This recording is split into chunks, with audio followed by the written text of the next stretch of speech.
Muy buenos días a todos, bienvenidos a otro webinar de AmCham Panamá. Espero que se encuentren bien y con salud. Sin duda alguna, estamos atravesando como sociedad la peor tempestad de las últimas décadas. El mundo, como lo conocíamos hasta hace algunos meses, ha cambiado por completo. En algunos aspectos, paralizándose totalmente, en otros, sometiéndose a cambios drásticos. Quizá lo más complejo ha sido lograr un buen balance entre la implementación de medidas que efectivamente logren aplanar la curva de contagios, últimamente pues salvando vidas, y las consecuencias que dichas medidas puedan tener para la economía de las personas y de la sociedad. Leía hace algunos días con relación a este tema que existen pues personas indignadas que acusan ciegamente a quienes pretenden comprar economía con vida. Pero esta visión es muy emocional, ya que la carencia de ingresos tiene un impacto en la salud de las personas y en consecuencia también en sus vidas. Por una parte, resulta natural e imprescindible enfocar los esfuerzos en proteger la vida de la población, procurando no sobrepasar la capacidad hospitalaria que tenemos ni saturar los servicios sanitarios. Por otro lado, es imposible ignorar los efectos económicos y por ende sociales que tiene el cierre prolongado de las actividades comerciales e industriales en nuestro país. Es importante destacar que cuando hablamos de economía no nos referimos a intereses de algunos pocos grupos poderosos que manejan millones y billones, sino de la economía como ciencia social que involucra el bienestar de todas las personas que forman parte de la sociedad. El RAE define economía como la ciencia que estudia los métodos más eficaces para satisfacer las necesidades humanas materiales mediante el empleo de recursos y bienes escasos. No queremos que la gente muera por el COVID. Tampoco queremos que la gente muera de hambre por falta de trabajo o a causa de actos de violencia, productos de un potencial estallido social si se mantiene por un tiempo extenso una situación económica debilitada. Resulta muy difícil encontrar el equilibrio entre salud, lo económico y lo social. Como sociedad, no nos queda de otra que actuar sobre la marcha, ya que no existe un manual sobre qué hacer, no existe una solución perfecta y probada que sea aplicable de manera idéntica a cada país del mundo. Hoy somos afortunados de estar acompañados de dos profesionales altamente capacitados para tratar el tema antes expuesto. Por una parte nos acompaña el doctor Xavier Sáenz Lorenz, médico investigador, profesor de pediatría, jefe de infectología del Hospital del Niño. Por otra parte, el doctor Carlos García Martín, líder especialista económico del BID. La trayectoria y experiencia que tienen nuestros expositores invitados el día de hoy es tal que nos podríamos quedar detallándola durante todo el tiempo que tenemos para el webinar y realmente los aburriríamos a ellos. Así que no haremos eso. Doctor Sáenz Lorenz, doctor Carlos, bienvenidos a AmCham Panamá. En nombre de la Junta Directiva y de nuestra membresía, les quiero agradecer por haber aceptado nuestra invitación y por dedicarnos un espacio dentro de sus apretadas agendas con el fin de poder identificar esos elementos esenciales para lograr el balance entre salud, economía y lo social. Empezaremos con la presentación del doctor Carlos y luego de esto con la del doctor Xavier, y al finalizar ambas presentaciones tendremos un espacio para conversar sobre distintos aspectos y buscar identificar esos elementos esenciales que debemos observar para lograr el tan deseado y necesitado balance. Doctor Carlos, la sala es suya. Bienvenido. Bien, pues muchas gracias, buenos días y lo primero agradeceros a AmCham la invitación a participar en este panel, además con el doctor Sáenz Lorenz, que es un grandísimo experto, ¿no?, en la materia. Como bien decías, de lo que se trata, yo creo, es de establecer un diálogo entre la salud y la economía, no de elegir una u otra, sino de establecer ese diálogo. Y para establecer ese diálogo, desde mi punto de vista, lo fundamental, y creo que es el objetivo básico de este seminario, o lo que más podríamos obtener de este, es intercambiar información. Intercambiar información que nos permita realizar las mejores selecciones posibles, porque, como decía, no se trata de escoger entre una u otra, sino de, al final, que cada una aporte lo que pueda aportar para realizar esas elecciones óptimas. Esta crisis, y es lo primero que me gustaría señalar, es una crisis muy compleja, más compleja que otras,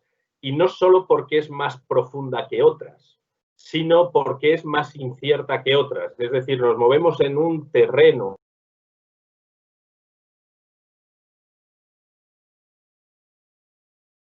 experiencia en tratarla. Hay elementos comunes a otras crisis económicas, pero otros. Y, por lo tanto, insisto, eso nos da un elemento de incertidumbre que es muy importante tener siempre en cuenta.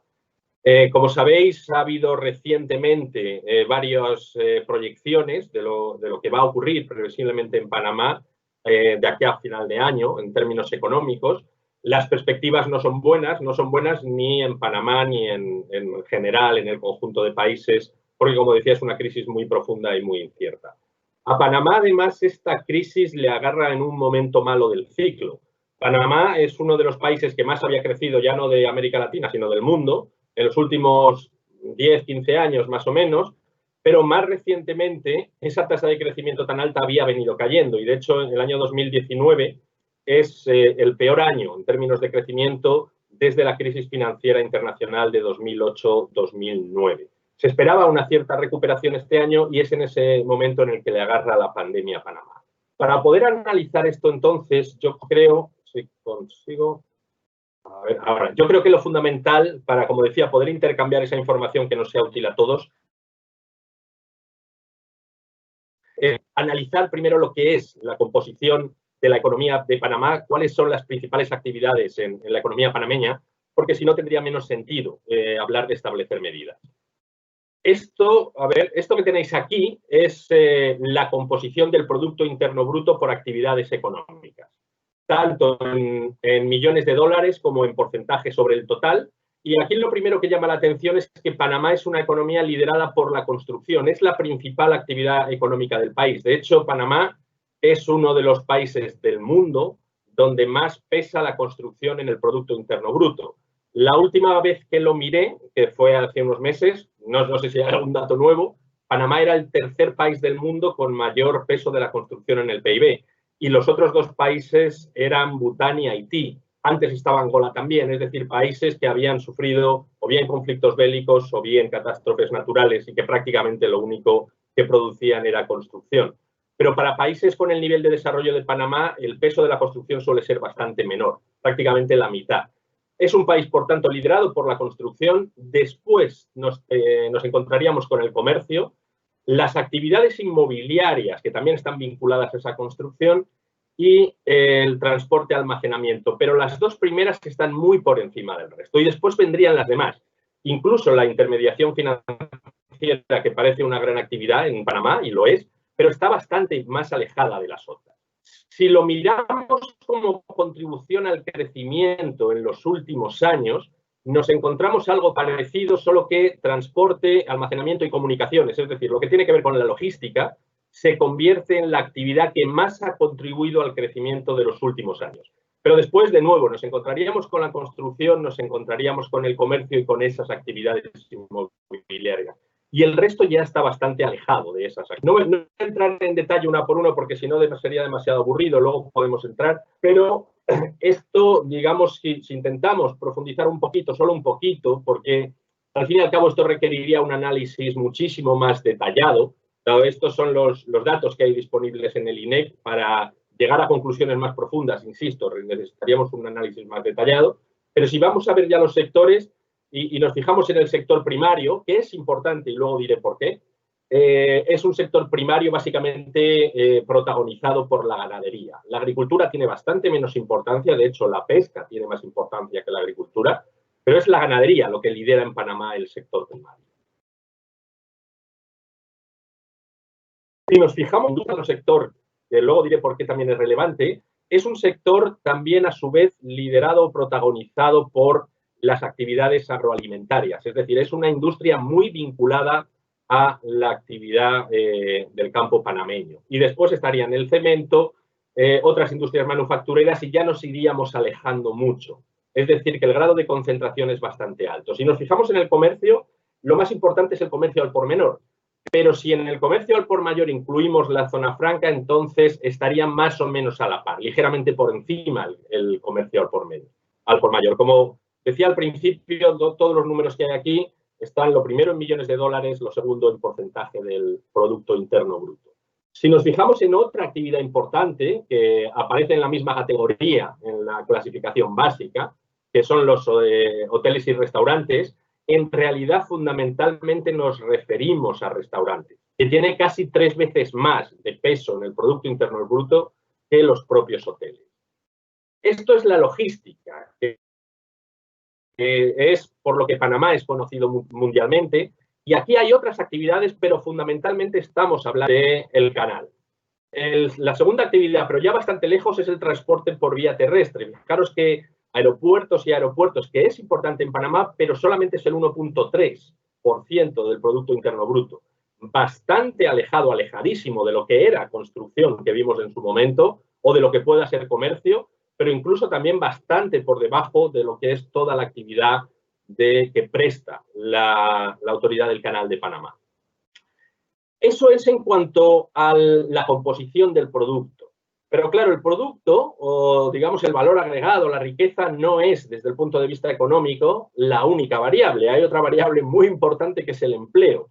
Y la cuestión en Panamá es que la distribución del empleo es notablemente diferente a la composición del producto. De hecho, la actividad que más empleo ocupa en Panamá es el sector primario, es decir, la suma de agricultura, ganadería, silvicultura y demás. En el Producto Interno apenas llega al 2%, es decir, en producción apenas supone el 2%, pero en empleo estamos hablando de más del 14%. Luego depende de qué variable nos interese más una u otra. La agricultura aparece como sector preponderante o no, el sector primario en general, como sector preponderante o no. Muy cerquita del sector primario tenemos el comercio al por menor, insisto, solo al por menor, y después estaría la construcción, industrias manufactureras, transporte, y a partir de ahí irían diversas actividades reduciendo el peso que tienen en la composición del empleo. Si nos fijamos a la contribución al crecimiento del empleo, es decir, no miramos la foto, sino que vemos la película de los últimos años, aquí aparece ya una actividad que es, desde el punto de vista económico y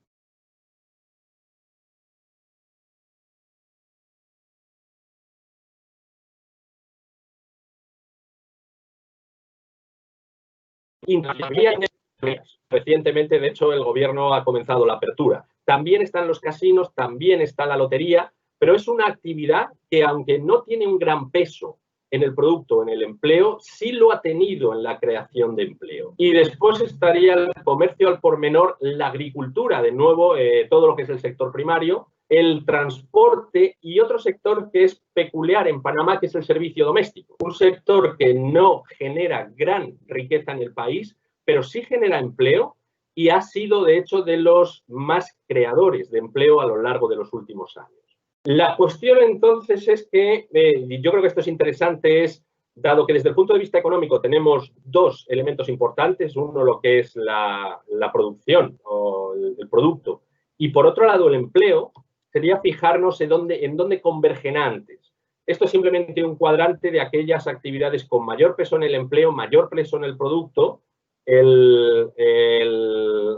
La intersección es simplemente la mediana de cada uno de ellos, y las actividades que estarían, digamos, en ese óvalo azul serían aquellas actividades que tienen un gran peso en los dos ámbitos, tanto en empleo como en producción.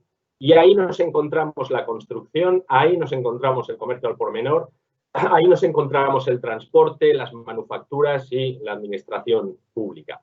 El sector primario, como podéis ver, es un sector muy intensivo en empleo, pero tiene poco peso en el conjunto del producto. Ya por ir un poco, si, entre comillas, si nos planteamos desde el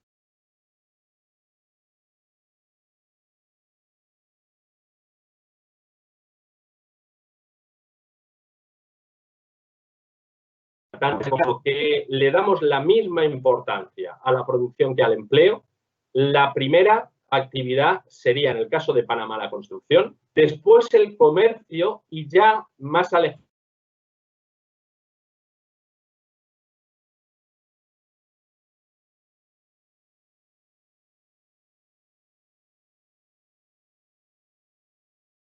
que ver no entre salud y economía, sino entre empleo y estos son dos ejemplos básicos que he hecho, pero se puede poner cualquier porcentaje. Si consideramos que para nosotros, por ejemplo, el empleo es muchísimo más importante que la producción y le damos un peso del 80% y a la producción del 20%, nos encontraríamos que el sector primario es la actividad más importante. Después estaría la construcción, transporte y almacenamiento, manufacturas, y a partir de ahí iríamos descendiendo. Si por el contrario pensamos que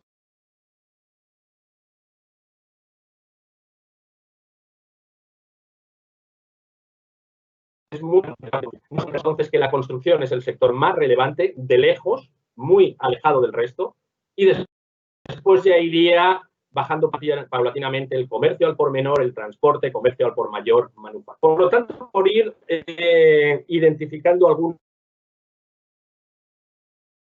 Tenemos el sector primario, como decía al principio, y el servicio doméstico, que son actividades que, según nos importe más el producto o el empleo, entonces aparecen como actividades muy relevantes o no. Es decir, su grado de importancia cambia mucho según a qué estemos dando más importancia.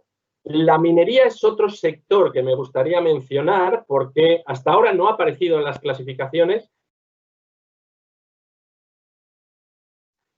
Son 2019 o son 2018.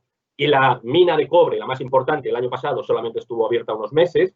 Este año, en principio, si no hubiera sido por el COVID, hubiera sido este sector minero la gran esperanza de crecimiento de Panamá, el sector que de forma individual más claramente iba a aportar al crecimiento de Panamá y también al empleo.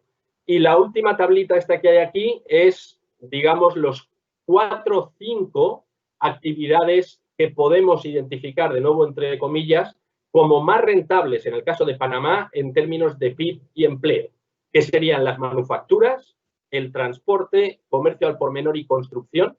En total, en términos de PIB, suponen el 42% y algo más en términos de empleo. Le podríamos sumar una quinta, que es el comercio al por mayor, pero digamos que prácticamente estas, por simplificar, suponen algo así como la mitad del producto y del empleo. Todas las demás están ya bastante más alejadas. Por supuesto, me insisto en esto, estos son líneas gruesas de actividades, es decir, estas son las clasificaciones que hay, la información que hay disponible, pero dentro de estas habría que profundizar más, habría que investigar más cuáles tienen mayor importancia y ahí entonces compararlo con los aspectos sanitarios y demás. Hay otra variable que es muy importante, que son el efecto multiplicador de las actividades, es decir, nos podemos encontrar una actividad que tiene mucha importancia o bien en el PIB o en el empleo, pero que tiene muy poco efecto arrastre sobre el resto. Y al revés, una actividad que parece que pesa poco, pero que sin embargo tiene grandes efectos indirectos sobre el resto. Esto es lo que podríamos considerar el multiplicador, que es aquella parte o el porcentaje de la producción de un sector que compra como insumos intermedios a otras empresas, pero, y esto es importante, de Panamá, no de fuera, porque en principio nos estamos fijando en la actividad de Panamá, no de otros países, ¿no?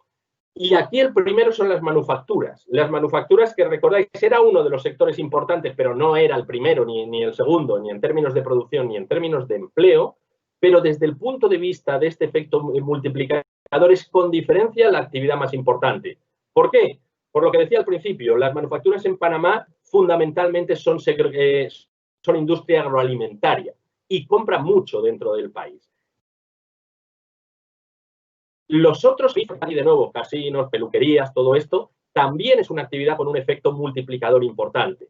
Fijaros en el otro extremo, que estaría el servicio doméstico, que era otro sector que habíamos identificado como que, aunque no tiene un gran peso, sí había aportado mucho al crecimiento del empleo en los últimos años, pero sin embargo esto tiene un efecto multiplicador de 0, lógicamente, dado que únicamente son básicamente salarios. La enseñanza, la salud, de nuevo, son actividades que no tienen un gran efecto arrastre, cosa que le pasa, por ejemplo, al contrario, al comercio al por mayor o a hoteles y restaurantes que sí inciden positivamente en otras actividades. Esto se puede interpretar como bueno o como malo, es decir, como una buena noticia o como una mala noticia, por la sencilla razón de que, en principio, una actividad con un gran multiplicador puede parecer buena, dado que afecta positivamente al resto, pero si aquí introducimos el factor salud, se podría identificar como malo porque si las otras actividades, dijéramos, de las que depende, a su vez tienen restricciones, entonces este sector, aunque lo abramos, digamos, se puede encontrar con problemas de producción por falta de insumos.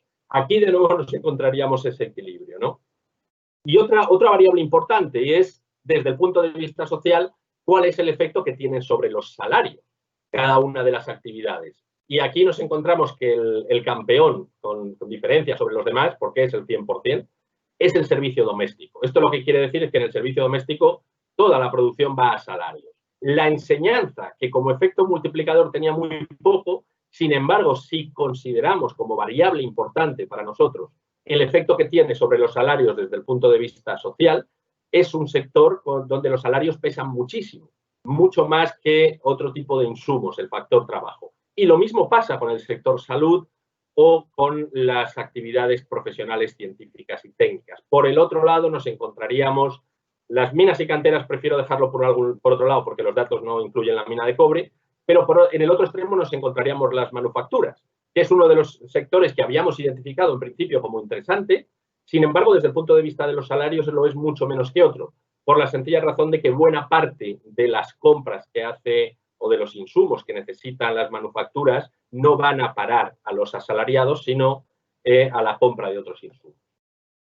Y voy ya, por dar la limitación de tiempo, por algunas conclusiones. Primero, tendríamos estos sectores, transporte y almacenamiento, construcción, comercio al por menor y el sector primario, que tienen un gran peso en PIB o en el empleo, depende de cuál, pero un efecto limitado sobre otros sectores. En el extremo contrario tienes manufacturas, hoteles y restaurantes, información y comunicación, que no tienen tanto peso, pero sí tienen un gran impacto sobre otros sectores. Y sectores particularmente interesantes son hoteles y restaurantes y otros servicios. Como decía, que tienen una contribución relativamente alta a la generación de empleo y con un gran efecto multiplicador sobre otras actividades. Cuestión también importante. En Panamá es un país, de hecho, si no recuerdo mal, el segundo país de América Latina con mayores diferencias de ingreso per cápita y, por lo tanto, de producción per cápita entre provincias. Esto es sorprendente, siempre me gusta insistir en esto en el caso de Panamá, porque Panamá es un país muy pequeño y normalmente las grandes diferencias regionales se producen en países muy grandes, pero no en países pequeños. Esto, de hecho, es el Producto Interno Bruto de las provincias y prácticamente entre Panamá y Colón, sobre todo Panamá, la provincia de Panamá, son el 80% de toda la producción nacional, prácticamente entre los dos. La cuestión importante desde nuestro punto de vista es que no solamente tienen un peso muy distinto, sino que la estructura productiva es muy distinta también. Esto, de hecho, los gráficos que voy a poner a partir de ahora muy rápidamente, lo que recogen por un lado siempre la columna naranja es el peso que cada una de las provincias tiene en el Producto Interno Bruto y la columna azul el peso que tiene en la actividad particular. Esto es el sector primario.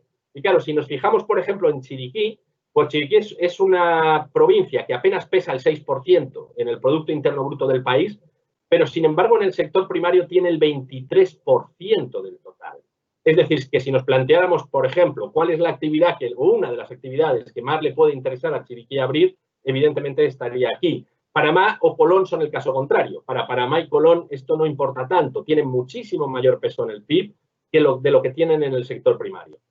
Si nos fijamos, por ejemplo, en otras actividades, como en el caso de la pesca, aquí nos podríamos encontrar que es muy interesante para Panamá Oeste, para Herrera o para Coclé, pero no para Panamá ni para Colón. Si nos fijamos en minas y canteras, nos podríamos encontrar que es interesante para Colón y ahora más aún, o para Panamá Oeste, pero no para la provincia de Panamá. Si nos fijamos en las industrias manufactureras, aquí, por ejemplo, a Colón en principio no le interesaría mucho, porque, insisto, no es una provincia donde la industria pese demasiado. Sin embargo, sí le interesaría a la provincia de Panamá o a la de Panamá Oeste. Construcción, uno de los sectores, como decía, entre comillas, más rentables en el caso de Panamá. En Colón es muy importante. En Panamá, contrariamente a lo que pueda parecer, en la provincia de Panamá, en términos relativos, no absolutos, no lo es tanto, y tampoco en Chiriquí. Si nos fijamos en el comercio, evidentemente aquí, tanto en Panamá como en Colón, es importantísimo, pero no lo sería tanto, por ejemplo, en la provincia de Chiriquí o en la provincia de Panamá Oeste. Y si nos fijamos en hoteles y restaurantes, aquí encontramos una fortísima divergencia entre lo que sería la provincia de Panamá y la provincia de Colón.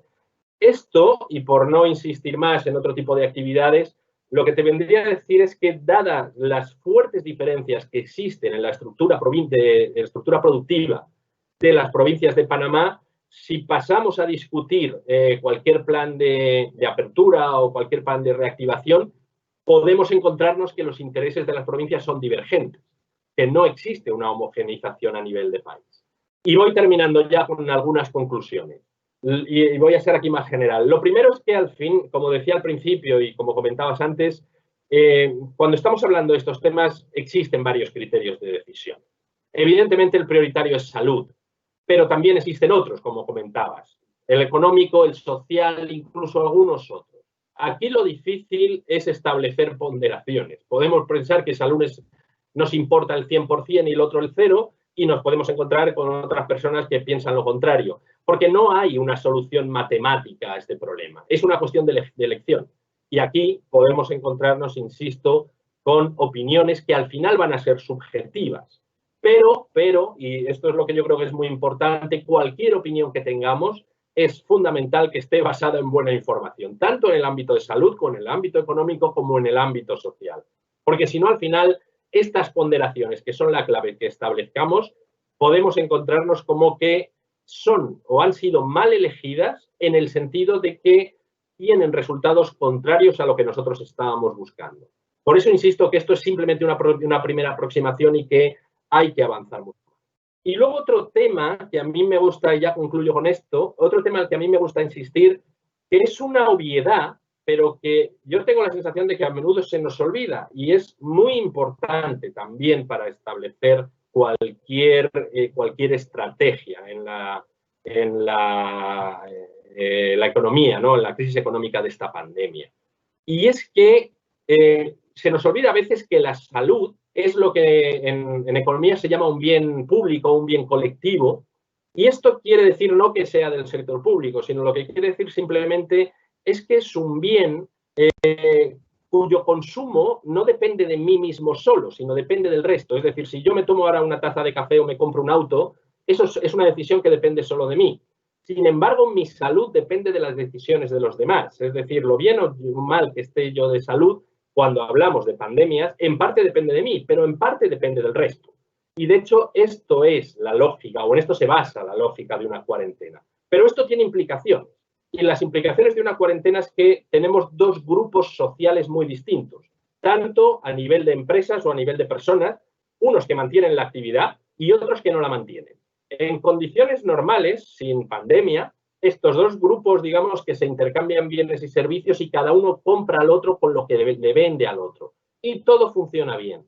Ahora, cuando tenemos una pandemia y tenemos cuarentenas, aquí la cuestión es que una de las relaciones se rompe, unos siguen produciendo, siguen generando riqueza, pero otros no. Y la cuestión es, y por eso digo que a veces se nos olvida, esos otros, tanto empresas como personas que no mantienen la actividad, ¿cómo pueden financiar lo que sigue siendo su consumo necesario? Y esto solamente hay dos maneras de hacerlo, o bien usando ahorro que tengas, pero eso se acaba, o bien endeudamiento. Y el endeudamiento puede ser tuyo directamente, o bien a través del sector público, como sería, por ejemplo, el caso de Panamá Solidario, ¿no? Pero esto tiene una implicación importante, que yo creo que fue fundamental y con esto ya se acabo. Al final estamos persiguiendo un objetivo común, que es la salud. Insisto que derivado del hecho de que es un bien colectivo, que no es un bien que depende solo de mí mismo. Estamos persiguiendo ese objetivo que es común a todos.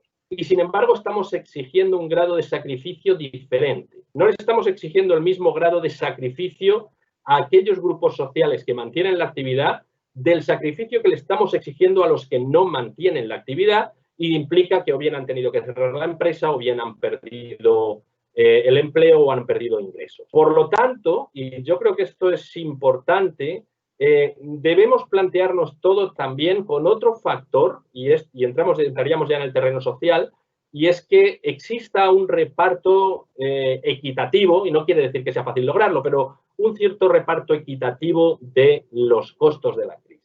Porque, insisto, estamos persiguiendo un bien común y, sin embargo, estamos exigiendo sacrificios diferentes a diferentes grupos de personas.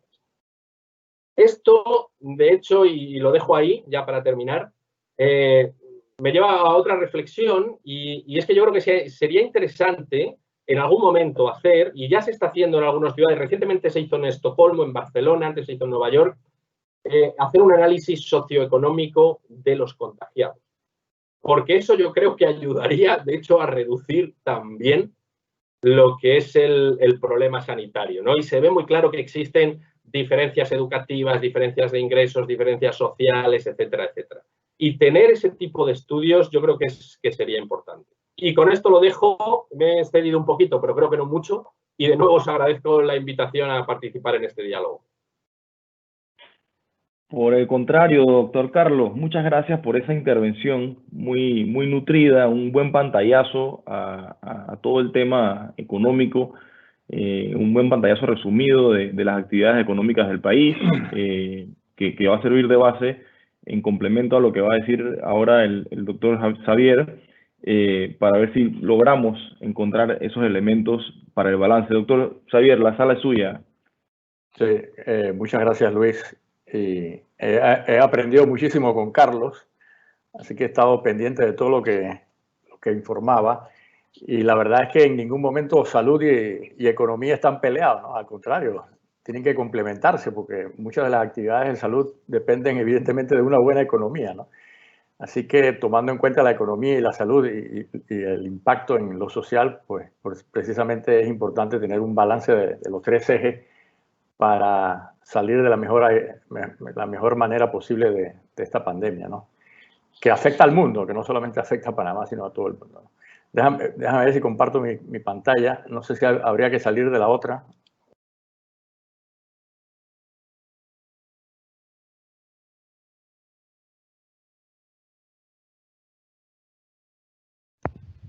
Lo tendría que colocar en modo presentación y lo ¿Se ve ya? podemos tomar. ¿Ahí está bien? Por el momento lo estoy viendo. Sí, ya está. Ok. Bueno, yo quisiera hacer una especie de resumen rápido de la situación de la pandemia en Panamá hasta hace pocos días. Esto ya se ha presentado, estas gráficas se presentaron en la conferencia de prensa, pero nada más para hacer algunas reflexiones en ese sentido, ¿no? La cuarentena al principio realmente tuvo unos objetivos claros y los cumplió, ¿no? Era tratar de mantener el número de casos de forma limitada en un crecimiento no exponencial, tratar de mantenerlo en una meseta y al final, si se podía, pues tratar de ir bajando de la montaña para empezar a abrir bloques de actividades comerciales, ¿no? Evidentemente fue una cuarentena bastante rigurosa, aunque todos somos conscientes de que hubo bastante incumplimiento en algunas áreas y en algunos sectores con las medidas de la cuarentena, ¿no? Hubo una gran cantidad de salvoconductos, mucho más de la cuenta, tanto legales como ilegales, como VIP, y algunas actividades sanitarias pues no se cumplían rigurosamente, sobre todo en corregimientos pobres, hacinados, donde evidentemente impera la informalidad laboral y la gente tiene que salir a ganarse el pan de cada día y temerosa de que si no se muere de COVID se puede morir de hambre, ¿no? Así que todo esto es entendible, pero al principio, los primeros 3, 4 meses, realmente la montaña, por llamarlo de alguna manera, se mantuvo aplanada en una especie de meseta bien prolongada, ¿no? Tan pronto empezaron a abrirse los bloques y a proliferar más salvoconductos, pues ya se vio un aumento en el número de casos. Aquí vemos, por ejemplo, en el bloque 1, cómo después de 10 días de apertura ya empezaron a verse un aumento de los casos, y después ya con la apertura del bloque 2, pues el aumento fue exponencial, pasando de 100 a 200 casos por día, a lo que estamos viendo ahora entre 800 y 1.200 casos diarios, ¿no? Y esto se ve claramente, por ejemplo, en los segmentos de la población que más se estaban enfermando, ¿no? Como ven aquí en la curva blanca, la gente que más salía, la gente más joven, la gente más productiva desde el punto de vista laboral, ¿no? Entre 18 y 59 años de edad, es donde más se vio pues el aumento en el número de casos, aunque indirectamente también hubo un aumento menor en los grupos de mayor de 60 años y en los grupos menores de 18 años. Y esto repercutió evidentemente en lo que precisamente es el objetivo fundamental de una cuarentena, y es de mantener la estabilidad en la capacidad hospitalaria para que no se sobrepase en ningún momento la demanda por esa atención. Y como hemos visto ya en las últimas semanas, hemos tenido un aumento pero extraordinario en el número de hospitalizaciones, sobre todo en las salas de los hospitales, que se ha tenido que ingeniarse tanto la caja como el ministerio, como el gobierno, para ampliar la capacidad en camas y afectando incluso la hospitalización en enfermedades no COVID, ¿no? Las hospitalizaciones en cuidados intensivos también han experimentado un aumento, quizás evidentemente no tan alto como las salas, que también han obligado al gobierno pues, a ingeniarse para aumentar el número de camas en las unidades de cuidado intensivo para hacerle frente a la demanda, pero ahora mismo realmente estamos en una situación en que tanto hospitales públicos como hospitales privados están prácticamente a la raya en la saturación, y como saben ustedes pues han tenido que abrir centros de convenciones, hospital modular, etcétera, para hacerle frente a esta gran demanda. En cuanto a la mortalidad realmente, la letalidad se ha mantenido más o menos constante alrededor del 2% a lo largo de todos estos meses, pero lógicamente pues si tenemos más casos va a haber más muertes en cuanto a números absolutos, ¿no? Cuando teníamos, por ejemplo, 200 casos por día, si eso lo multiplicamos por el 2%, pues teníamos unos 4 fallecidos diarios, pero cuando aumentamos a 1000 enfermos por día, pues el 2% ya implica, lógicamente, pues 20 diarios, ¿no? Pero la letalidad pues se ha mantenido más o menos constante, ¿no? Y la letalidad tiene que ver evidentemente con los grupos de riesgo. Como ven aquí, por ejemplo, por arriba de 60 años, casi el 7% de los enfermos que han fallecido, pero por arriba de 80 años, pues esto sube al 23%. Ya en poblaciones menores, pues de menor edad, el porcentaje de fallecidos disminuye considerablemente, si bien tampoco es que sea despreciable, ¿no? Porque, por ejemplo, tener casi el 1% de los sujetos de entre 40 y 49 años que cuando tienen COVID pueden fallecer, y un 2.6% entre 50 y 59 años, pues estas cifras evidentemente pues no son del todo despreciables, ¿no? Y la mortalidad pues ha ocurrido más, como en muchos otros lugares, en hombres que en mujeres. Este es el último RT, la tasa de propagación o de contagio del virus está en 1.1. Como saben, pues por debajo de 1 es que uno empieza a amainar un poco la pandemia. En 1 más o menos se mantiene la cifra de todos los días, y por arriba de 1 pues aumenta ligeramente la propagación. Y como ven también, las incidencias o la actividad en cuanto al número de casos tiene que ver mucho con la actividad comercial y con las provincias y con la densidad de población, ¿no? En rojo pueden ver, por ejemplo, cómo es la mayor incidencia de casos de COVID en el país. Tanto Panamá, las 2 provincias de Panamá pues se llevan el gran pastel. Hay otras provincias que también están afectadas menos, pero también Veragua, Chiriquí, Bocas del Toro, Darién, Coclé, Colón. Y la región de Azuero, la región de Coclé, pues son las menos afectadas. Sin embargo, últimamente, pues ya estamos viendo un aumento en el número de casos en algunas de estas provincias que al principio pues no mostraban mayor actividad. Y como ven, por ejemplo, este es el RT por provincia. Al principio, la que ven a la izquierda de sus pantallas es el RT nacional. Y fíjense, por ejemplo, Los Santos, aunque tiene pocos casos y la incidencia es baja, en las últimas semanas ha habido un aumento importante en el número de casos pues, en Los Santos, ¿no? Entonces, a medida que uno intenta focalizar un poco la apertura de las medidas de mitigación, pues también tiene que tomar en cuenta cómo están la tasa de propagación en las provincias, porque también es verdad que en algunas provincias, aunque el RT no es tan alto, esas son provincias que a lo mejor la capacidad hospitalaria no es tan alta tampoco como en las provincias de Panamá, ¿no? Entonces todo eso entra en juego a la hora de tomar decisiones. Y aquí vemos los corregimientos con mayor número de casos activos en la última semana de agosto, como en Tocumen, Vistalegre, Arraiján, 24 de diciembre, Pacora, Pedregal, y muchos de estos trabajadores, de gente que vive ahí, son precisamente trabajadores de las actividades comerciales que están abiertas o que se están abriendo, ¿no? Entonces, aquí el papel de la industria, de la empresa privada es fundamental precisamente porque tiene que estar registrando sus trabajadores, dónde viven, en qué áreas de actividad hay, cómo se pueden controlar, cómo se pueden incluso trazar o rastrear los contactos de esos trabajadores que viven en esas áreas, etc. Y por último, un poco como para manifestar en qué deben estar basadas las decisiones de aperturas comerciales. Lógicamente hay que tomar en cuenta todo lo que mencionó Carlos en cuanto a las actividades comerciales que más producen empleo y las actividades comerciales que más aportan al Producto Interno Bruto.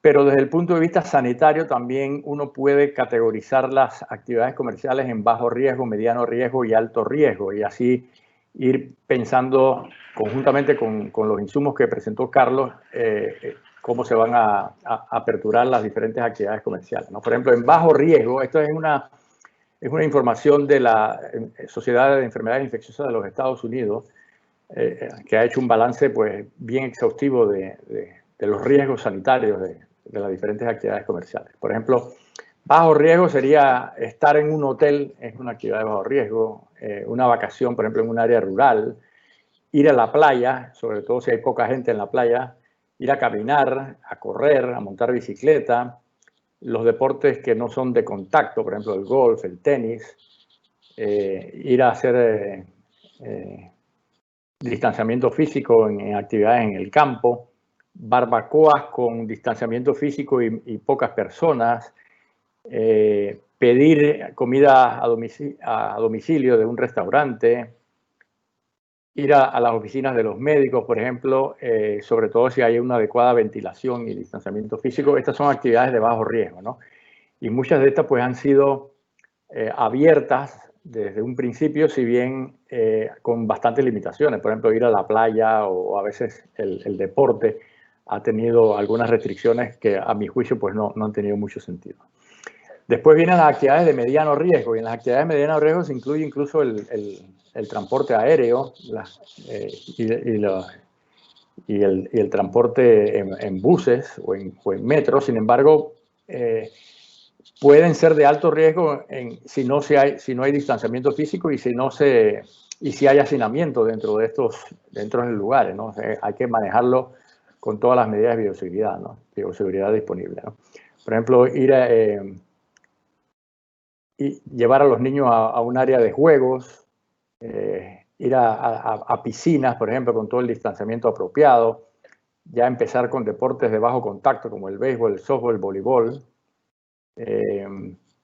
atender, por ejemplo, centros espirituales, siempre y cuando pues, se evite el tema de los coros, de las canciones, y con el distanciamiento físico adecuado. Ir a comer en la casa de otro con un distanciamiento físico adecuado y pocas personas. Comer, por ejemplo, en el outdoor, afuera, en un restaurante con un adecuado distanciamiento físico. Ir, por ejemplo, a los salones de belleza y a las barberías, algo que se va a abrir a partir del lunes, a librerías, a museos, a centros comerciales incluso, aplicando pues buen distanciamiento físico, a las oficinas e incluso pensar también en la apertura de escuelas o de universidades, ¿no? Sobre todo, quizás de los niños de menor edad, ¿no? Porque los jóvenes mayores de 10 años, los adolescentes, sí se ha visto que realmente representan más riesgo de transmisibilidad que los niños menores de 10 años de edad. Y por último están las actividades de muy alto riesgo. Ir en un crucero, ir a una playa donde hay mucha gente, ir al gimnasio, comer dentro de un restaurante, deportes que tengan que ver con mucho contacto, fútbol, baloncesto, ir a casinos. De hecho, se había mencionado mucho el tema de los casinos, y los casinos realmente es una actividad de mucho riesgo, independientemente de las medidas de bioseguridad que se tomen. Atender, por ejemplo, centros religiosos donde haya demasiada muchedumbre, donde haya cantos, etcétera. Ir a conciertos con gran cantidad de personas, eventos deportivos con público, comer en un buffet, ir a los bares, a los cines. Todas esas son actividades de mucho riesgo, ¿no? Y en teoría pues son las actividades que deberían abrir en última instancia. Como ven, el gobierno pues ha abierto algunas que son de más riesgo y dejado por fuera unas que son de menos riesgo, así que todas estas cosas son importantes a considerarlas, pero evidentemente pues todo lo que mencionaba Carlos de las actividades comerciales que más generan empleo o que más aportan al Producto Interno Bruto también entran en juego con estas recomendaciones sanitarias para hacer un balance al final de qué se tiene que aperturar y qué puede esperar, ¿no? Lo dejo ahí y si hay alguna pregunta, pues con mucho gusto la intentaremos abordarla. Gracias. Muchas gracias, doctor. Muchísimas gracias por esa presentación. Gracias a ambos. Realmente hemos disfrutado muchísimo estas presentaciones desde el punto de vista económico y desde el punto de vista de salud. Tengo algunas preguntas que quisiera abordáramos más como un tema de conversación que como preguntas con respuestas cortas. Quizás voy a empezar con el doctor Carlos. Panamá apostaba fuerte al turismo como fuente generadora de empleos y de riqueza para el país en los próximos años. El COVID pareciera alejar del corto y mediano plazo al turismo en Panamá. ¿Qué otras actividades económicas pudieran ayudar al país a llenar el hueco que nos pudiera dejar esta ausencia en el sector turístico? Y mientras salimos de la crisis de salud, ¿es más importante o impactante, mientras salimos de la crisis, la empleabilidad de las actividades o la generación de riquezas de las actividades? Sí, comienzo por lo del turismo. Vamos a ver, es verdad que Panamá estaba apostando y de hecho desde fuera se veía a Panamá como un destino con gran potencial turístico. También es verdad que no se trataba de realizar el mismo turismo que había venido haciendo Panamá, el mismo modelo de turismo que había venido haciendo Panamá. De hecho, ese modelo de turismo en los últimos años había entrado también un tanto en decadencia y de hecho se observaba en la reducción de la ocupación de los hoteles en Panamá y demás. De lo que se hablaba más bien era de un cambio en el modelo turístico de Panamá, un apostar más por otros destinos que no fueran la ciudad de Panamá y el turismo de compras, sino otro tipo de modelo turístico. El turismo va a ser, no solo en Panamá, sino en todos los países, uno de los sectores más golpeados, pero probablemente es un buen momento para aprovechar ese reto que ya existía antes de replantearse el modelo de turismo de Panamá, de apostar por distintos nichos, que Panamá tiene un gran potencial, pero que ese potencial hay que materializarlo. Todo lo que se hablaba de turismo de aventura, de turismo médico también, de turismo idiomático, o sea, de muchas modalidades donde Panamá tenía gran potencial y que va a ser un buen momento para replanteárselo, pero que no podemos esperar obtener resultados en el corto plazo, porque eso no va a pasar ni en Panamá ni en ningún otro país. ¿Qué otras actividades pueden reemplazar esto? No es fácil de decir. Yo creo que una de las grandes actividades que va a salir beneficiada en Panamá y en otros sitios, y en Panamá creo que ya se está viendo, es todo lo que es el sector primario, que pasaba un poco como el turismo. Es un sector que había venido en decadencia desde los últimos años, a pesar de ocupar a mucha gente, pero que sin embargo tenía nichos y tiene nichos muy interesantes en Panamá. Con todo lo que es la seguridad alimentaria que ha puesto la pandemia sobre la mesa, creo que en Panamá tiene potencial y de hecho se está apostando por ello. Y de nuevo la idea es un poco la misma, es intentar identificar cuáles son esos nichos donde el sector primario de Panamá tiene potencial, lo cual a su vez va a exigir corregir unos de los problemas, o varios de los problemas tradicionales del campo panameño, que tienen que ver con el acceso a mercados, que tienen que ver con la tecnificación, que tienen que ver con la cadena de frío, todo este tipo de cosas. pero es lo de antes, es decir, aprovecharlo esto casi como una oportunidad para ir corrigiendo esos problemas. A su vez, esa corrección de problemas también genera riqueza, pero no nos olvidemos de esto. Claro. Buenísimo, buenísimo.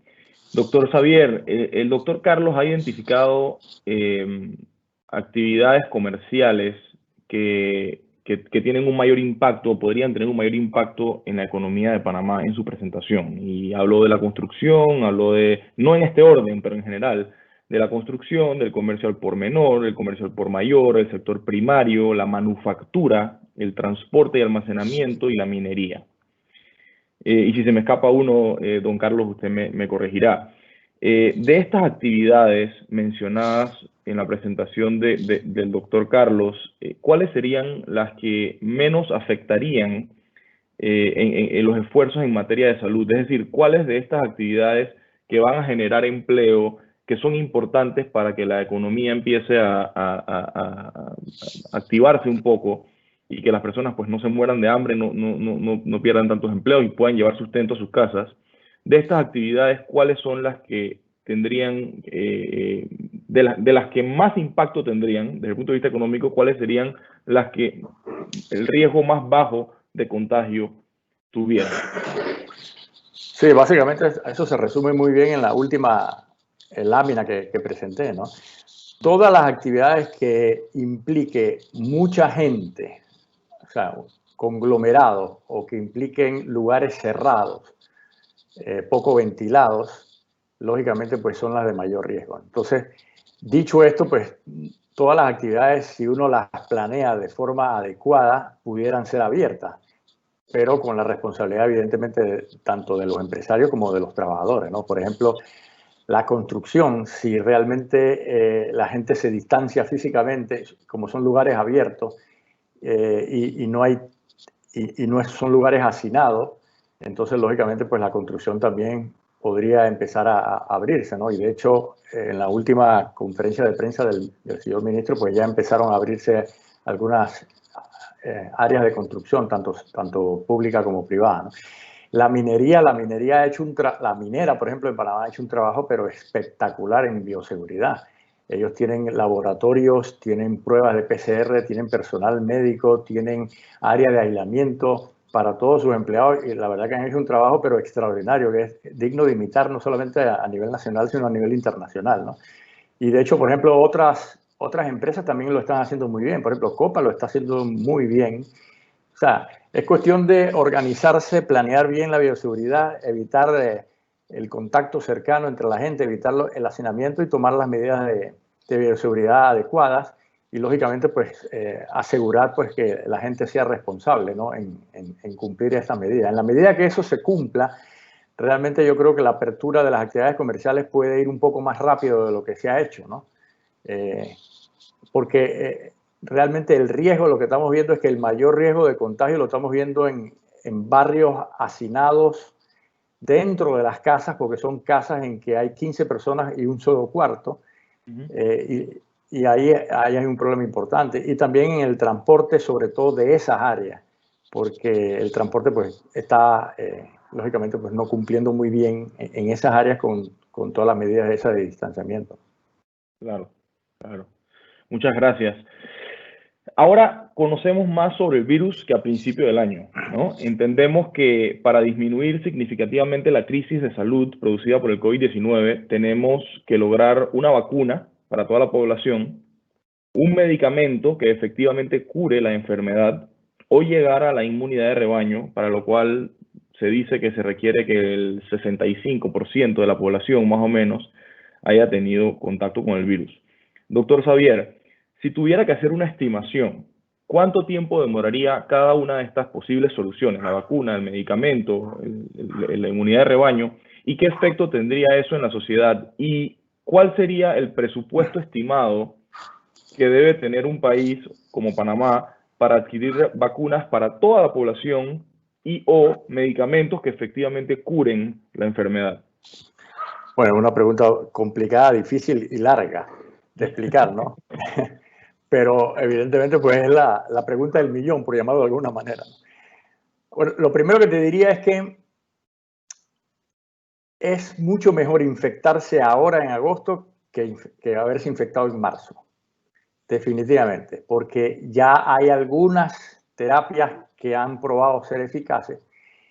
El personal médico y de enfermería conoce mejor la enfermedad y cómo manejarla. Y hay algunas estrategias que se han hecho en los hospitales y en las unidades de cuidados intensivos que han mejorado el pronóstico. O sea que si yo tuviera que elegir haberme enfermado en marzo o enfermarme ahora en agosto o septiembre, definitivamente que yo lo prefiero ahora, por supuesto, ¿no? Y casualmente ese fue una de las grandes bondades de la cuarentena rigurosa inicial, precisamente, que comprar tiempo para que hubiese un mejor aprendizaje, ¿no? Y el pronóstico pues fuera mejor, ¿no? Desde el punto de vista de terapia, bueno, antes de hablar de la terapia mencionaste el tema de la inmunidad de rebaño. Para que haya inmunidad de rebaño, en que la mayoría de la población está infectada y el virus ya no encuentra tanta gente susceptible, ese es el concepto de inmunidad de rebaño, uno tiene que llegar como al 70-80% de la población que se infecte. Y lógicamente nadie quisiera llegar por la vía natural a la inmunidad de rebaño porque estamos hablando de una gran cantidad de muertes y de gente en los hospitales. Así que eso es lo que nadie quisiera, ¿no? De hecho, eso fue un primer abordaje de los suecos. Los ingleses también quisieron hacerlo. Afortunadamente los ingleses pararon esa idea. Y fíjense, por ejemplo, los suecos han tenido más muertes que todos los países vecinos de esa área, ¿no? De Escandinavia, ¿no? Precisamente porque no se hizo una cuarentena estricta y se apostó un poco a esa inmunidad de rebaño. Así que la inmunidad de rebaño de forma natural no es conveniente. La inmunidad de rebaño adecuada sería a través de la vacunación. Esa sí sería la inmunidad que todos perseguimos, ¿no?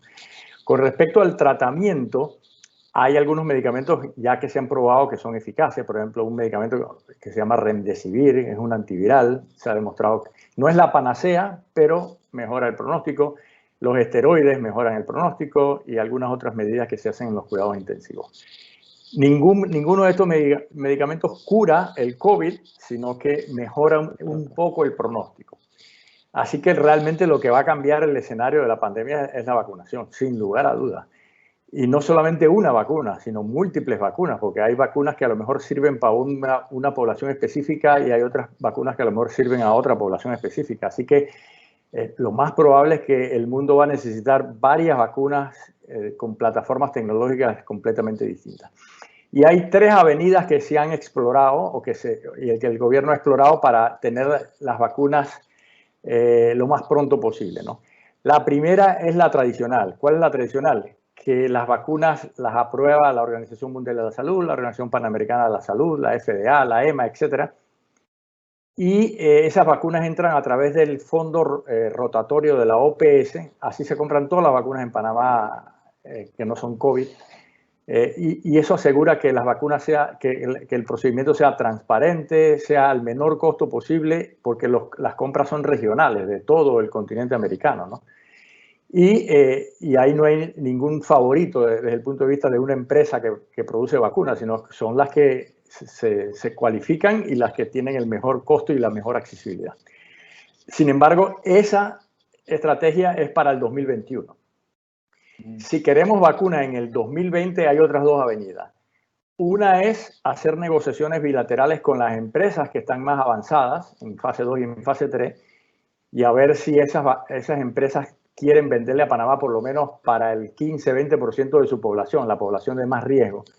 Y el país entonces tendría que comprarle a esas casas comerciales pues la vacuna, ¿no? Los precios andan, algunas vacunas han anunciado que van a tener precios de $2-3, lo cual es bastante razonable. Hay otras que a lo mejor son más caras, así que eso ya lo tendrá que definir el gobierno en conversaciones bilaterales con estas empresas, pero estas conversaciones bilaterales están teniendo todos los países del mundo, no solamente Panamá, así que la demanda va a ser impresionante, ¿no? Y acordemos, y se necesitan billones de dosis para satisfacer las demandas mundiales. Y la tercera estrategia, que a mi juicio es una estrategia muy importante, es que nuestros países participen en los estudios de investigación, el desarrollo de las vacunas, tanto de fase 2 como de fase 3, porque eso asegura que las vacunas estén, por ejemplo, ya desde agosto, septiembre en nuestros países, se prueben en nuestra gente para asegurar que la vacuna funciona en nuestra población. A veces no es lo mismo que funcione en una población caucásica, negra o asiática que en la población latinoamericana, ¿no? Eso puede ser diferente, ¿no? Y eso, el gobierno ahí no tiene que poner ningún centavo, porque las empresas estas farmacéuticas ya vienen con la financiación para hacer los estudios. Y eso le daría ventaja competitiva al país, porque el hecho de que Panamá participe, por ejemplo, en los estudios de investigación, las empresas estas, si resulta la vacuna exitosa y segura, tendríamos una ventaja competitiva para adquirir las vacunas precisamente de estas empresas que han utilizado Panamá para el desarrollo de sus vacunas, ¿no? Y eso se puede ver a partir de agosto, septiembre, octubre, ¿no? Antes de que ya esté una vacuna licenciada en el mundo, ¿no? Del 2021. 2020. Ah, 2020.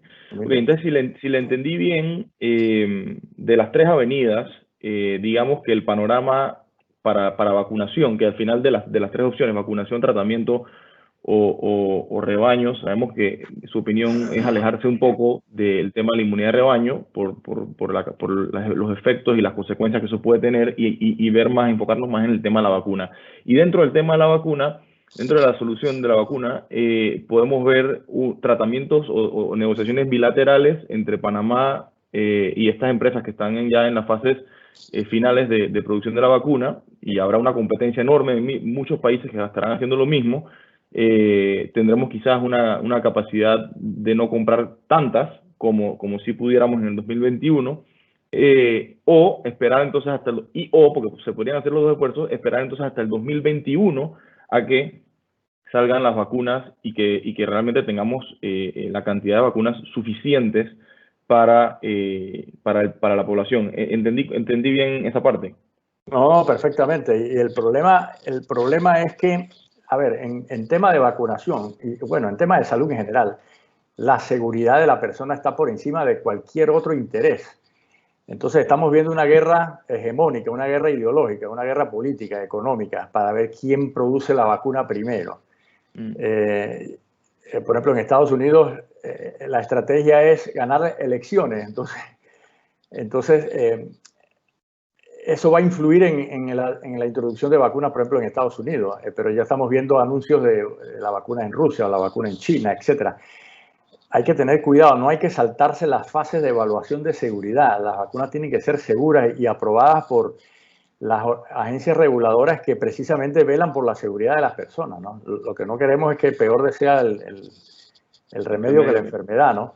Entonces hay que tener cuidado con qué vacuna se introduce, ¿no? La vacuna tiene que ser bien estudiada, analizada adecuadamente y tener publicaciones de calidad, porque hay muchas noticias de vacunas que básicamente la información es de medios de comunicación, de periódicos, de televisión, y no hay ninguna publicación científica en que los científicos del mundo puedan analizar los datos, ¿no? Entonces hay que tener cuidado con eso.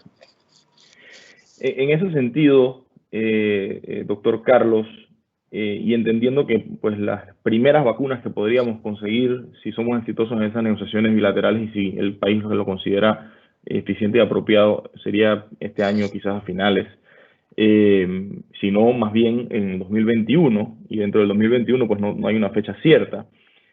¿Cuál podría ser el impacto económico de continuar con las restricciones de movilidad actuales, sin apertura o sin mayor apertura de comercios e industrias, mientras alcanzamos estas fechas de tener las vacunas y entonces sí pues sentirnos más cómodos de poder aperturar el comercio? ¿Cuál podría ser ese impacto económico si esperamos 3 meses, 6 meses, un año, como estamos hoy en día?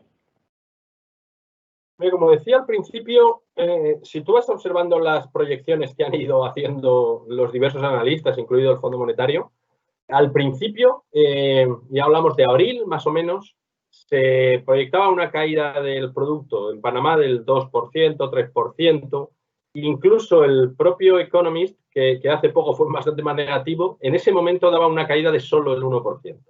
A medida que ha ido pasando el tiempo, lógicamente esas proyecciones han ido siendo más negativas y la razón es muy simple, y es las cuarentenas que se han ido alargando más, y no solo en Panamá, en otros países también, ¿no? A día de hoy, se está hablando, y el propio presidente Cortizo lo dijo el otro día, de en torno a un 9%. Otros hablan del 10, 12.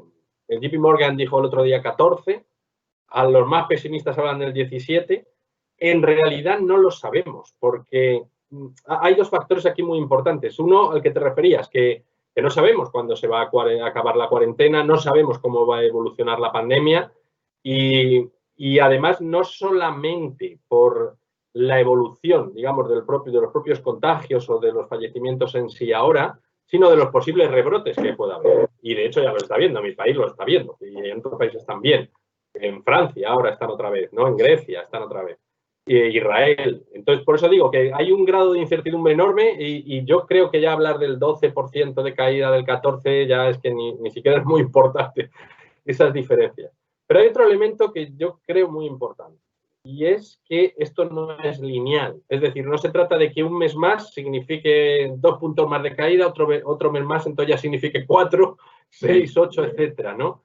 Sino que a medida que más pasa el tiempo, mayor es el riesgo de que empresas acaben cerrando definitivamente, de que ya cierren definitivamente. Y por lo tanto, el rebote que haya cuando ya tengamos la vacuna o tengamos cualquier otra de las alternativas, ¿no?, que estáis planteando, el rebote entonces ya no sea tan grande, porque te encontrarás empresas que ya han desaparecido.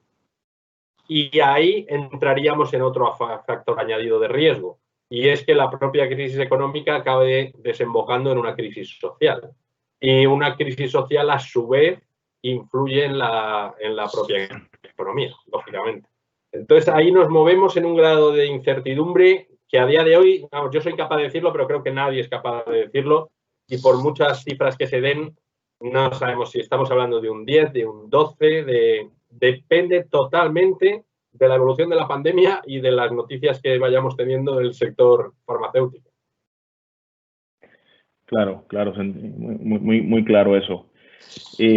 Para ambos ya y para ir concluyendo, conversemos un poco sobre cuáles, en su opinión, ¿no?, en la opinión de cada uno de ustedes, cuáles son esos elementos esenciales que como país tenemos que considerar para lograr el balance entre salud y economía hasta que pues podamos salir de esta pandemia. ¿Y por qué? O sea, ¿cuáles son esos elementos esenciales en la opinión de cada uno de ustedes para lograr ese balance entre salud y economía y por qué? Cualquiera de los dos, por favor. No, bueno, básicamente yo lo que diría es que tiene que haber un balance perfecto, ¿no? No es fácil de lograr. Uno a veces se toma ejemplos exitosos de otros países y de repente se ve que estos países empiezan a tener repuntes y ya no son tan exitosos como antes, ¿no? Así que esto ha sido un proceso de aprendizaje constante a lo largo del tiempo, ¿no? De ensayo y error, ¿no? Pero, lógicamente, pues, desde el punto de vista sanitario, lo más importante es que la demanda de atención de salud no se desborde en ningún momento. Y no solamente en términos de capacidad de camas, de unidades de cuidado intensivo, sino también de personal de salud, porque hay mucho personal de salud enfermo, agotado. De hecho, como han visto ustedes, pues se está viendo para ver la posibilidad de traer médicos de afuera, etcétera, ¿no?, para ayudar un poco, ¿no? Así que desde el punto de vista sanitario, ese es el objetivo fundamental, ¿no? Y desde el punto de vista económico, pues Carlos lo podrá decir muy bien, ¿no? Pero las aperturas comerciales tienen que ir haciéndose, ejecutándose, sobre todo tomando en cuenta las actividades que más aportan al Producto Interno Bruto y que más empleo necesitan, ¿no? Así que es un balance, definitivamente. Sí, vamos a ver, completamente de acuerdo. La fórmula teórica es muy sencilla. Es minimizar los riesgos y maximizar el impacto económico. ¿Cómo se aplica eso? Ahí es donde viene lo complejo, ¿no? Y es muy difícil. Es verdad que, como decía el doctor, nos movemos en un margen de incertidumbre enorme. Yo creo que dar una receta aquí sería demasiado aventurado por nuestra parte. Y al final de lo que se trata es de ver todos esos riesgos que existen. Y ahondando un poco en el tema de personal, tú fíjate que en algunos países, y el mío está pasando ahora mismo, una receta muy clara era ampliar el rastreo. Hay que contratar más rastreadores, no encuentran rastreadores. O sea, el personal sanitario, que es el que de verdad debe hacerlo, porque tiene la formación, a lo mejor está agotado, no encuentra. O sea, simplemente eso que parece muy obvio es difícil, ¿no?, de llevar a la práctica. Pero se trata de aplicar todo eso, todo ese tipo de cosas. Creo que es importante la colaboración con el sector privado, una colaboración amplísima con el sector privado, porque al fin y al cabo es el que va a tener que aplicar todo ese tipo de medidas y eso requiere, a su vez, apoyo a ese mismo sector privado, ¿no? Como comentaba antes el doctor, de este tipo de actividades donde, por ser en espacios cerrados, intentar trasladarla a espacios abiertos, todo este tipo de cosas, a su vez significa que estás aumentando unos costos para la actividad privada que, en el caso, sobre todo de empresas muy pequeñas les cuesta mucho, ¿no? Entonces, van a requerir ese apoyo, pero el diálogo permanente entre todo este tipo, casi te diría, de pequeñas medidas, no más que de grandes planes, de pequeñas medidas sanitarias que ayuden a contener el contagio, pero ese diálogo permanente entre el sector salud y el sector económico y, como decía al principio, contar con la mayor riqueza posible de información, creo que es y el monitoreo continuo. Como decía al principio, nos movemos en un ámbito, no solo en salud, sino en la economía también, pues de una incertidumbre grandísima. Entonces, no vamos a encontrar una receta. Lo mismo que la vacuna, lo mismo vale para unos y para otros no. Las recetas económicas ahora mismo quizá valen en unos casos y en otros casos no valen. Entonces, el monitoreo continuo creo que es fundamental. Y transparencia y evitar corrupción, por supuesto. Por supuesto, por supuesto. No, muchas gracias a ambos. Sí, si el tiempo nos los permitiera, aquí nos quedaríamos un buen rato compartiendo y analizando este tema. Les quiero agradecer a ambos nuevamente por compartir con la membresía de AmCham su conocimiento y por su tiempo. Para concluir, y quizás un poco en línea, Carlos, con lo que dices de la importancia del sector privado, quiero anunciarles a la membresía aquí presente que AmCham Panamá se ha unido al movimiento apolítico, ciudadano, cívico y gremial denominado Todo Panamá, que busca articular, facilitar e implementar un plan integral para enfrentar la pandemia y detener contagios en las comunidades. Los invitamos a sumarse a este movimiento. Pueden ingresar a www.todopanamá.org para conocer más sobre el movimiento. Pueden seguir las redes sociales en Twitter, MOV con V, Todo Panamá, @MOV Todo Panamá, en Instagram, @Movimiento Todo Panamá, en Facebook igualmente, @Movimiento Todo Panamá.